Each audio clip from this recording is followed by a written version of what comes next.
자, 오늘 해방을 주시는 여호와라고 했습니다. 우리가 성전에 올라갈 때 감사할 것은 무엇입니까? 감사할 것은 다른 이유가 아니라 하나님 앞에 감사해야 될 이유는 구원으로 인한 감사인 줄 믿습니다. 감사를 올려드리면서 나아가는 시가 오늘 124편입니다.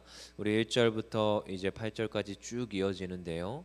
1절 말을 하면 그 다음에 2절에서 5절까지 받거니 하고 그 다음에 6절에서 8절까지 또다시 받습니다. 이제 뭐 자진몰이 장단같이 주거니 받거니 하는 이런 모습들을 보게 되는데요. 1절 한번 읽어보겠습니다. 시작. 이스라엘은 이제 말하기를 여호와께서 우리 편에 계시지 아니하셨더라면 우리가 어떻게 하였으랴. 누구 편에요? 내 편에 계시지 아니하였다면 내가 어떻게 했겠냐는 거예요. 나의 편에 서신 여호와, 그 여호와 하나님이 저에게 힘이 되더라는 것입니다. 수많은 사람들이 뭐라고 하느냐,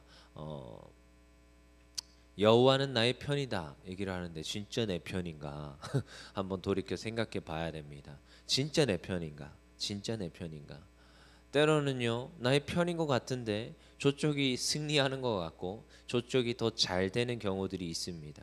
하나님 믿지 않고 더 떵떵거리고 더 잘 살고 오히려 하나님 믿는 사람과 하나님 믿지 않는 사람이 맞붙으면 법적인 건 뭐 아무튼 여러 가지로 맞붙으면 이기는 게 꼭 하나님 믿는 사람이 아니더라는 것을 우리는 보게 되죠.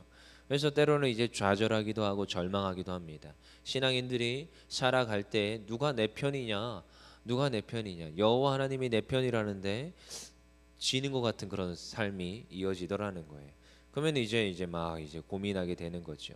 아니요, 이런 게 아니라 여호와 하나님이 나의 편에 섰을 때 무엇이냐? 구원에 대한 문제에 대한 것을 말하고 있습니다. 인생의 문제들의 해결에 대해서도 분명히 하나님께서는 책임지신다고 하지만 그런 것보다 오히려 우리의 영혼의 구원에 대해서 하나님께서는 더 민감하게 말하고 있다라는 것을 기억해야 되죠. 근데요, 이 이스라엘은요 언제요? 그 출애굽에서의 구원의 사건을 경험했습니다.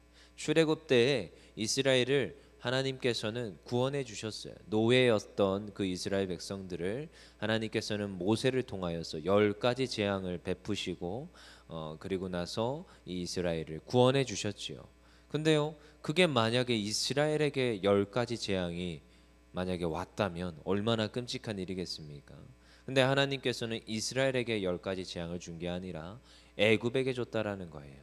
하나님은 이스라엘의 편이었다라는 것을 기억해야 됩니다. 하나님은 철저히 하나님을 믿는 백성들에게 편이 되어 주십니다. 내가 나의 백성이라, 내가 나의 자녀라 하면서 하나님께서 우리의 편이 되어 주시더라는 거죠. 저만 해도 저희 자녀의 편을 들지 제 자녀가 아닌 사람의 편을 들지 않습니다. 누군가 둘이 싸웠어요. 만약에 싸웠다 치면 내 자녀의 편에 들게 되어 있습니다. 왜냐? 팔은 안으로 굽게 되어 있으니까. 물론 그 자리에서 만약에 성도의 자녀와 싸웠다 그러면은 제 자녀를 꾸짖겠지만 그래도 뒤돌아서는 그 자녀를 안아주고 보듬어주고 하는 것이 어찌 보면 부모의 마음일 것 같습니다. 하나님께서는요 내 자녀의 편을 들어줍니다. 내 자녀의 편. 그래서 오늘도 이스라엘의 편을 들어주시더라는 거예요. 근데 이제 뭐라고요? 주거니 받거니 한댔죠. 우리가 어떻게 하였으랴? 여호와 하나님께서 내 편이 안 되어주고 내 편이 아니라 만약에 애굽의 그 백성을 편을 들어줬다면 우리가 어떻게 하였으랴 하면서 이제 2절에 말을 하고 있습니다. 사람들이 우리를 치러 일어날 때에 여호와께서 우리 편에 계시지 아니하셨더라면 사람들이 우리를 치러 일어날 때 이때는 언제냐? 그 지금 출애굽을 하고 나서 어디 앞에 섰어요? 홍해 앞에 섰습니다. 홍해 앞에 섰을 때 그럽니다. 우리를 치러 일어날 때 지금 홍해 앞에 섰는데 뒤에서 애굽 군병들이 쫓아오고 있는 겁니다. 쫓아오면 이제 뭐 어떤 상황인 거예요? 지금 자기네들은 지금 죽게 생긴 겁니다. 죽게 생긴 거예요. 지금 단순히 그냥 죽게 생긴 게 아니라 지금 그 장자들이 잃어버린 마지막 재앙을 겪은 그 애굽 백성들이 쫓아오는 거예요. 애굽 군병들이 지금 눈이 획가닥 돌아가지고 자기의 형이 죽었을 것이고 지금 첫째 자기의 유산을 상속해야 될 첫째들이 다 죽었습니다. 짐승을 막론하고 첫째들은 다 죽었어요. 그런 어마어마한 재앙들 그리고 그 전에 뭐 곡식과 뭐 역병으로 인하여서 얼마나 많은 피해와 얼마나 많은 굶주림이 있었겠습니까? 그래서 지금 눈이 획가닥 돈 그 지금 애굽 군병들이 쫓아오고 있는 상황. 근데 그때 여호와 하나님이 누구의 편을 들어줬어요? 이스라엘 백성의 편을 들어줬습니다. 이스라엘 백성에게 편을 들어줘서 홍해를 갈라 주시는 역사를 주시더라는 거예요. 그리고 나서 홍해를 갈라 주셨는데 거기에서 이제 이스라엘 백성들이 뻘뻘뻘뻘 건너가니까 애굽도 군대들이 쫓아옵니다. 만약에 여호와 하나님께서 이스라엘 백성들의 편이 안 되어 주셨다면 어쩌면요 이스라엘 백성들이 건너가는 와중에 그 물이 닫혔을지도 몰라요. 그렇지만 하나님께서는 이스라엘 백성이 딱 건너자마자 홍해가 탁 닫히게 하십니다. 3절에 보니까 시작. 그때 그들의 노여움이 우리에게 맹렬하여 우리를 산채로 삼켰을 것이며. 시편 124편 3절입니다. 그때 그들의 노여움이 우리에게 맹렬하여 우리를 산채로 삼켰을 것이라. 누구를 삼켰어요? 이스라엘 백성을 삼킨 게 아니라 애굽 백성을 삼켰다라는 거예요. 애굽 백성을. 그래서 하나님께서는 누구의 편이다? 내 편, 우리 편이 되어 주시는 분이라는 거예요. 그리고 나서 이제 4절에 그럽니다. 그때 넘치는 물이 우리 영혼을 삼켰을 것이라 할 것이로다. 그렇지만 그렇게 우리를 삼키지 아니하고 애굽 백성을 삼켰죠. 그리고 우리를 어떻게 하셨어요? 구원해 주셨습니다. 구원해 주셨습니다. 우리가 하나님 앞에서 살아갈 때 하나님 앞에 감사할 것은 구원에 대한 감사입니다. 다른 어떤 걸 준다 안 준다, 내 인생이 잘 풀린다 안 풀린다, 내 사역과 내 모든 지경이 확장된다 이게 아니라 하나님께서 나를 구원하셨고 그 구원하신 것에서 너무나도 감사한데 오늘도 나를 불러주셔서 사용하여 주시더라는 거예요. 그리고 나서 나에게 또한 힘을 주시고 능력을 더하시고 나를 채우시는 그 하나님을 경험하게 되더라는 겁니다.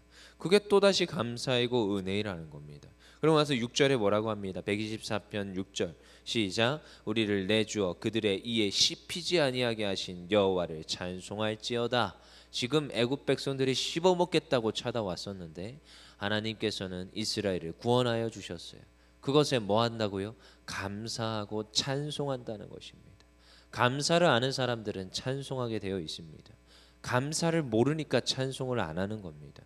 오늘도 어쩌면 지금도 방송으로 예배드리는 분들과 오늘도 어쩌면 수많은 이제 가정으로 돌아가서 하나님을 찬양하며 예배할 겁니다. 어떤 분이 결단하더라고요. 감사 예배지를 들고 가면서 내가 이번에는 감사 예배를 드리리라. 저도 오늘 이제 가서 이제 감사 예배를 드릴 건데 그렇습니다. 어떠한 모양과 어떠한 모습으로 하나님 앞에 예배할 것인가? 그건 어쩌면 감사하는 마음이 있기 때문에 어디에서나 예배할 수 있는 것입니다. 이 아침에도 어쩌면 기도로 준비하고 예배를 준비할 수 있겠지만 글쎄요. 그것이 어떠한 마음으로부터 비롯되었는가? 내가 감사하는 마음으로 비롯됐다라는 것입니다. 저는요. 이 자리에 매일같이 쓰지만 하나님 앞에 쓸 때 항상 그러한 마음들이 있습니다. 내가 자격이 없는데 하나님께서 오늘도 나를 세우시는구나. 누군가 그러더라고요. 아이고 힘들겠어요. 아니요. 힘든 게 아니라 자격이 없는데 불러주셔서 이 자리에 쓰는 겁니다. 정말 자격이 없고 나약한 자를 하나님께서 불러주셔서 지금까지 인도하시고 어쩌면 앞으로도. 근데요 사람은요 교만합니다. 얼마나 교만한지 얼마나 교만한지요. 조금만 잘 되어지고 조금만 그게 익숙해지고 그 자리가 내 자리다, 내가 자격이 있어서 쓰는구나 그렇게 생각하는 순간 이게 얼마나 사람의 패역함이 드러나는지 우리는 이미 앞서서 수많은 다른 선진들을 통하여서 보았습니다. 그래서 저는 그걸 보면서 이제 늘 생각하는 거예요. 아 나는 저 자리에 가면 안 되겠구나. 나는 저러한 교만한 자리에 서면 안 되겠구나. 하나님 앞엔 겸손하여져서 낮아져서 감사하며 찬양을 올려드리며 이 보잘것없는 자를 불러주신 그 은혜에 반응하여서 서야겠구나. 그런 마음들을 늘 가집니다. 그런 마음들을 늘 가집니다. 근데요 지금 이스라엘 백성들도 그러한 마음이 있더라는 거예요. 내가 애굽에서 어쩌면 애굽에서 노예로 평생 살았어야 되는데 하나님께서 구원해 주셨어요. 얼마나 기적을 많이 보여주셨습니까? 그 10가지 재앙에서 그 고센 땅에 사는 이스라엘 백성에게는 한 가지도 피해가 없게 하나님께서 인도하셨고 그리고 나와서 홍해 앞에 섰을 때 그 뒤에서 씹어먹겠다고 쫓아오는 그 애굽 군대로부터 지키시고 보호하시고 홍해를 건너게 하셨습니다. 그 죽음의 바다를 건너게 하셨어요. 그리고 나서 그들에게 무엇을 주셨어요? 해방을 주셨고 자유를 주셨습니다. 7절 시작. 우리의 영혼이 사냥꾼의 올무에서 벗어난 새같이 되었나니. 사냥꾼의 올무에서 벗어났습니다. 해방되었다라는 거예요. 해방. 그 다음에 올무가 끊어짐으로 우리가 벗어났도다. 올무가 끊어졌습니다. 여러분, 올무는 쉽게 끊어지지 않습니다. 올무는 쉽게 끊어지지 않습니다. 어쩌면요, 새는요 본인 스스로 그 올무를 끊어낼 수가 없습니다.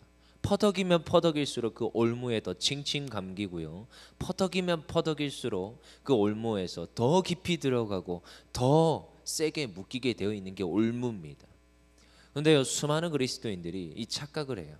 우린 그리스도인이고 예수 믿는 자들이라고 하는데 수많은 이들이 여전히 이 죄의 올무에 사로잡혀 있습니다. 여전히 그 죄의 올무를 끊어내지 못하고 사로잡혀 있습니다. 이미 내가 예수 믿겠습니다 고백하면 이 죄의 올무는 끊어지는 거예요. 끊어졌습니다. 근데요, 어떻게 하느냐? 자발적으로, 선택적으로 이 올무에 매여 있기를 선택합니다. 제가 어제 금쪽 같은 내 새끼라는 게 이제 그냥 명절이면 TV를 틀어놓잖아요. 근데 명절에 TV를 틀어놨는데 금쪽 같은 내 새끼라는 게 하는 거예요. 그게 뭐 4편인가 5편인가 아무튼 하는 건데 그걸 이제 보는데요. 거기에 보니까 아기가 어떠한 그 병을 앓고 있느냐? 선택적 함구증을 앓고 있습니다. 선택적 함구증. 그래서 딸은 좀 이렇게 어려운 사람들을 만나면, 그러니까 가족끼리는 말을 너무 잘하고 지적으로 언어적으로 잘 발달돼 있는 친구예요. 특수 장애가 있는 친구가 아닙니다. 근데 새로운 사람을 만나면 말을 하는 것을 안 합니다. 그러니까 선택적으로 내가 말을 안 하는 걸 택해요. 그러니까 이 친구는 조금 이렇게 불안함이 조금 더 센 거고, 그리고 다른 사람에게 마음을 여는 게 좀 힘든 겁니다. 그래서 그것들을 치료하는 그런 과정 가운데 있는 것들이 있는 건데, 그걸 이제 부모님들이 이해를 못 해주고 주변에 있는 사람들이 이해를 못 해줍니다. 막 다그치지요. 그리고 이 친구는 계속 선택적으로 오히려 말을 안 하는 걸 택하게 되어 있습니다. 말을 해봐. 왜 말 못해? 말할 수 있잖아. 근데 그런 말들이 들으려면 더 부끄러워서 말을 더 안 하게 되는 거죠. 그건 저는 이제 이런 생각을 하죠. 아, 선택적으로 사람이 저렇게 말을 안 하기를 선택을 하는구나. 여러분, 뭐 그게 이제 뭐 나쁘다 그러다 이런 게 아니라 그거는 이제 우리가 치유해야 되는 병일 수 있고요. 주변 사람들의 인식이 바뀌어야 되는데, 근데 그리스도인들은 아닙니다. 그리스도인들은 선택적으로 죄의 올무에 내가 매여 있겠다 이걸 선택하면 안 돼요. 이미 예수님께서 끊어버렸습니다. 언제요? 예수님께서 사망의 모든 권세를 내가 다 끊었다. 그리고 사망의 모든 권세로부터 승리하였다. 십자가 사건, 예수님이 죽으시고 부활하신 그 사건을 통하여서 죄의 모든 올무를 다 끊어냈어요. 그리고 그걸 믿는 자는 어떻게 된다? 죄로부터 해방되었다고 선포하는 겁니다. 이거는 법정적 선고예요. 선고. 야, 너는 이제 죄가 없어. 이미 선고를 했는데 무슨 일이 일어나느냐? 그리스도인들이 자발적으로 나는 죄가 있는 양 죄의 올무로 들어가서 죄의 올무에 깊숙이 들어가서 죄의 올무에 매이기를 선택을 합니다. 이런 사건들이 옛날부터 있었습니다. 미국에서도 노예 해방 운동을 했는데요. 아브라함 링컨이 얼마나 노예 해방 운동을 했고 잘 노예들이 해방이 됐습니까? 선포를 했습니다. 야, 이제 너희들은 이제 더 이상 노예가 아니다.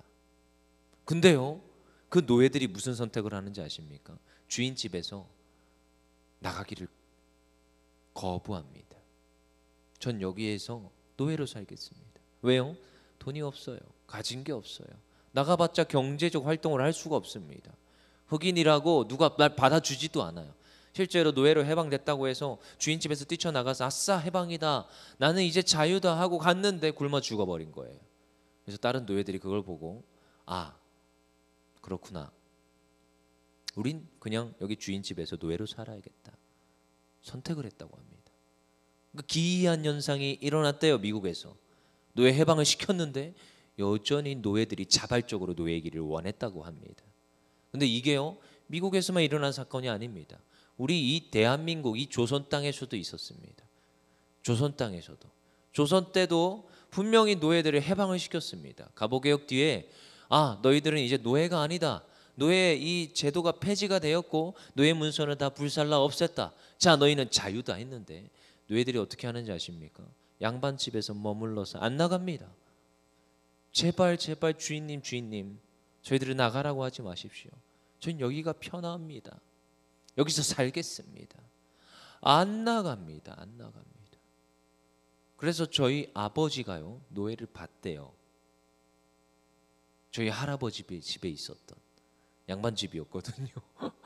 저희 할아버지 집에 있었던 노예를 받다고 합니다. 도대체 어떤 시대를 살아왔는지. 그러니까 그 시대까지도 그 노예의 종이 있었다라는 거예요. 노예라고 안 하고 종이라고 했죠. 그러니까 아이러니한 거죠. 근데 우리 그리스도인들도 똑같습니다. 너희가 죄로부터 해방되었다 하는데 죄로부터 해방을 누리지 못합니다. 여전히 죄의 올무에 매여 있느냐?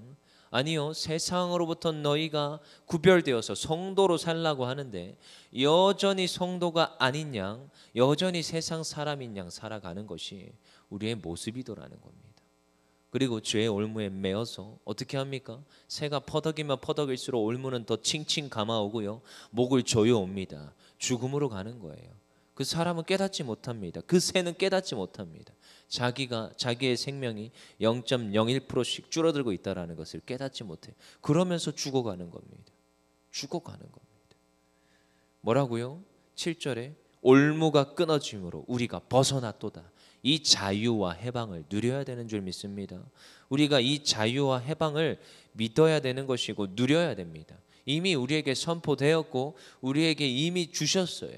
근데 우리가 죄의 자리, 노예의 자리 있을 이유가 없습니다. 해방을 누려야 되고 자유를 누려야 됨을 믿습니다. 근데 그렇게 하시는 분이 누구라고요? 8절 읽어보겠습니다. 시작. 우리의 도움은 천지를 지으신 여호와의 이름에 있도다. 우리의 도움은 뭐라고요? 우리로부터 올무로부터 해방시켜 주시는 그 이름은 여호와의 이름에 있습니다. 그래서 여호와 이름이라고 하는데요, 여러분 여기에서는 이제 구약이니까 시편에서는 여호와 이름인데요, 이 지금 신약으로 가면 여호와의 이름이라는 표현을 쓰지 아니하고 예수 그리스도의 이름을 말합니다. 그래서 예수 그리스도의 이름으로 자유와 해방을 우리에게 주시는 거예요. 그래서 우리는 기억해야 됩니다. 그리스도인들은 예수 그리스도를 쫓아가는 자, 예수 그리스도의 이름으로 사망의 권세를 깨뜨리는 자입니다. 그래서 언제 어디에서나 사탄 마귀는요 도망가게 되어 있고 벌벌벌벌 떠면서 다 쫓아버릴 수 있는 것입니다. 그래서요 저는요 가정 예배 가운데 그러한 것들을 선포하기를 원합니다. 가정에서 언제 우리가 예배 드리겠어요? 가정에서 언제 우리가 그곳에서 말씀을 선포하고 예수 이름을 선포하겠습니까? 그곳에서 기도할 때 선포하세요. 나사렛 예수 그리스도의 이름으로 명하노니 가정을 억압하고 매고 있는 악한 더러운 마귀들은 떠나갈지라. 그러면 그 가정에 흑암의 권세가 가득 차고 있을 때 예수 이름 앞에 떠나감을 믿습니다. 그렇게 해야 합니다. 제가 얼마 전에도 어느 집에 갔는데 그 한 방에 얼마나 그 암흑의 권세가 가득 차 있는 걸 제가 봤어요. 소파에 앉아서 한참 기도하다가 봤습니다. 근데 그 악한 마귀를 쫓아낼 수 있는 권세는요 우리에게 이미 주셨어요. 내가 너희에게 줬다. 예수님이 그러셨어요. 내가 너희에게 줬다. 그리고 내가 너와 영원히 함께 하신다 하셨습니다. 그래서 가는 곳곳마다 악한 마귀를 무찌를 수 있는 권세가 우리에게 있습니다. 근데 그게 누구 이름으로부터 비롯됩니까? 예수 이름으로부터 비롯됩니다. 그래서 나사렛 예수 그리스도 이름으로 명하노니, 나사렛 예수 이름과 성령의 권능으로 명하노니 악하고 더러운 마귀야 떠나갈지라. 지금 이곳에 자유와 해방이 임함을 믿습니다. 누구 이름으로요? 나사렛 예수 이름, 나사렛 예수 그리스도의 그 이름 앞에 여호와 하나님 삼위일체 되시는 그 여호와의 하나님의 그 이름 앞에서 우리가 날마다 자유와 해방을 누리는 줄 믿습니다. 오늘도 우리 가정 가운데서 예배드리시는 분들, 하나님께서 그 가정 가운데 은혜를 더하시고 자유를 더하시고 회복을 더하시고 해방을 더하심을 믿습니다. 그리고 오늘도 우리가 기도할 때 응답받는 역사가 넘침을 믿습니다.